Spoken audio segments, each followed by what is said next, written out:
ఒక new portion madam, 2 పోర్షన్లు ఉంటాయి ఇంట్లో. పై పోర్షన్లో ఓల్డ్ కపుల్స్, కింద పోర్షన్లో న్యూ కపుల్స్. వీళ్ళు ఎప్పుడు ఫైటింగు, వాళ్ళు ఎప్పుడు మీటింగు. ఒకసారి మీద పోయి వాడు పెద్ద అయినా, నువ్వు నవ్వకపోతే అవును అవుతుంది, అవును నవ్వకపోతే నువ్వు నవ్వుతావు, ఏమో రహస్యం చెప్పినాడు. ఏమీ లేదు నాన్న, నీ భార్య కన్నా నా పిల్లనిగా ఎక్కువ కోపం రా బాబు. అయితే ఎందుకు నవ్వుతారు? ఏమి లేదురా, మా ముసిలి దానికి కన్నా కోపం వచ్చింది అనుకో, చేతిలో పప్పు గుత్తి కానీ గరిటె కానీ ఏది దొరికినా ఇసిరిసిరి కొడుతున్నారు. ముసిలిది తగిలితే ఆవిడ నవ్వుతుంది, తగలకపోతే నేను నవ్వుతాను రా అన్నాడు. అంటే ప్రతి ఇంట్లో ఉండేదే సార్. కానీ సర్దుబాటు క్రమంలో మనం ఫస్ట్ ఆఫ్ ఆల్ నీకు తెలిసినటువంటి కంటెంట్లో సరదాగా ఒక స్ట్రెస్ పైన మాట్లాడేటప్పుడు చిన్న కంటెంట్ చెప్పాలి. మేడం 1 గంట సేపు భార్య భర్త తిట్టుకున్నారండి సార్, బాగా గొడవ వేసుకున్నారు. ఆవిడ భలే తెలివైంది, ఎందుకయ్యా మనం పోట్లాడుకోవడం, ఒక కండిషన్ పెడతా, ఏమో చెప్పున్నాడు. ఏమీ లేదండి, మీలో గనక తప్పుంటే మీరు పోతారు, నాలో గనక తప్పుంటే నేను పోను, నా పసుపు కుంకాలు పోని, 2 పక్కల వాడిపోయాడు. అందుకే ఆడవాళ్ళతో ఎప్పుడు అగ్రిమెంట్ పెట్టుకోవాలి కానీ ఆర్గ్యుమెంట్ పెట్టుకోకూడదంట. ఎందుకంటే సార్, ఒకానొక సందర్భంలో ఒక పెళ్ళికి వెళ్తే, ఇట్లా ఫంక్షన్కి వస్తే 10 మంది మగాళ్ళతో ఆయన మాట్లాడుతుంటాడు. ఏమండి పదామని ఈయనట్లా 10 మంది మగాళ్ళతో దర్జాగా ఏం మచ్చా బాగున్నావు అంటుంటాడు. ఏమండి మిమ్మల్ని అన్నట్ట, ఏయ్ నోరు మూసుకొని కూర్చోవడం అన్నాడు.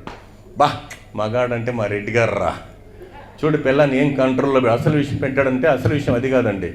వీధిలో ఇంట్లో మేడం మాట్లాడకూడదు, ఇంట్లో సార్ మాట్లాడకూడదు.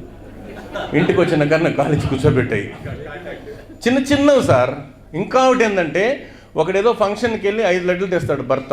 5 లడ్లు సార్, పెద్దవాళ్ళు చెప్తారు కదా సార్, ఆలు మొగుడు గొడవ ఆకు ఒక్క నమిలినంతసేపే ఉండాలంట. అంతే కదా సార్. అంత చిన్న కంటెంట్. ఏదో ఫంక్షన్కి వెళ్ళి 5 లడ్లు తెచ్చాడు. ఏం 5 తెచ్చినావు అంటే, నేను మగాడు, నాకు 5, నువ్వు ఆడది, నువ్వు 2 ఎత్తుకో అన్నాడు. నేను హోమ్ మినిస్టర్ని, నాకు 3 నీకు 2 రా బాబు అనింది. సరే ఇద్దరు ఒక కండిషన్ పెట్టింది, ఎవరు ఫస్ట్ మాట్లాడితే 2, వెనకాల మాట్లాడితే 3 అంటమా. డోర్ లాక్ చేసుకుని కూర్చున్నారు, టేబుల్ పైన పెట్టుకున్నారు. 1 రోజే 2 రోజులయ్యా, వారం అయ్యా, లడ్లేమో పాసిపోయా. ఇరుగు పొరుగు డోర్ బ్రేక్ చేశారు. అప్పుడు టెక్నాలజీ లేదు కదా సార్, పోయినారని చెప్పి పాటి కట్టి శ్మశాన్ని తీసుకుపోయినారు. ఇద్దరికి నిప్పు పెడితే వీళ్ళకి చిన్న గోసిపాత మనోడికి, ఆమె 16 మూర చీర కాబట్టి వీనికి ఫస్ట్ అంటుకుని దానికి వెనకాల ఆవిడ అంటుకుంటుంది. వీళ్ళు వేసి అబ్బబ్బా కాలిపోయినాడు, చూసావా నీకు 2 నాకు 3 రానిందంట.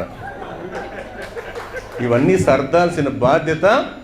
వీలైతే ఈరోజు ఎందుకు చెప్తున్నానంటే, విడిపోతున్న జంటలు పెరిగిపోతున్నాయి కాబట్టి పోలీస్ ఆఫీసర్గా కైండ్ హార్ట్స్ అనేటువంటి మన లైన్ పెద్దల్ని కోరుకోవడం ఏమంటే, మన దగ్గరకు వస్తే ఒక ఫ్యామిలీనన్నా కలిపితే బాగుంటుందంటే గట్టిగా చప్పట్లు కొట్టి ఆమోదించండి సార్. చాలా జరుగుతున్నాయి.